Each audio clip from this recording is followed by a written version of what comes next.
శ్రీ మహాప్రస్థానం అభ్యుదయం. ఏవేవో ఘోషలు వినపడుతున్నాయి, గుండెలు విడిపోతున్నాయి. ఎవరెవరో తల విరబోసుకు నగ్నంగా నర్తిస్తున్నారు, భయోద్విగ్నంగా వర్తిస్తున్నారు.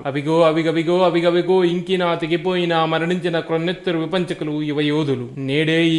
ఈనాడే జగమంతా బలివిదర్ది, నరజాతికి పరివర్తన, నవజీవన శుభ సమయం అభ్యుదయం.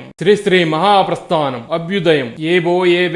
ఏవేవో ఘోషలు వినపడుతున్నాయి, గుండెలు విడిపోతున్నాయి. ఎవరెవరో తల విరబోసుకు నగ్నంగా నర్తిస్తున్నారు, భయోద్విగ్నంగా వర్తిస్తున్నారు. అవిగవిగో ఇంకినా తెగిపోయినా మరణించిన క్రొన్నెత్తురు విపంచకులు యువయోధులు. ఈనాడే జగమంతా బలివితర్ది, నరజాతికి పరివర్తన, నవజీవన శుభ సమయం అభ్యుదయం. శ్రీ మహాప్రస్థానం అభ్యుదయం. ఏవేవో ఘోషలు వినపడుతున్నాయి, గుండెలు విడిపోతున్నాయి. ఎవరెవరో తల విరబోసుకు నగ్నంగా నర్తిస్తున్నారు, భయోద్విగ్నంగా వర్తిస్తున్నారు. అవిగవిగో ఇంకినా తెగిపోయినా మరణించిన క్రొన్నెత్తురు విపంచకులు యువయోధులు. ఈనాడే జగమంతా బలివితర్ది, నరజాతికి పరివర్తన, నవజీవన శుభ సమయం అభ్యుదయం.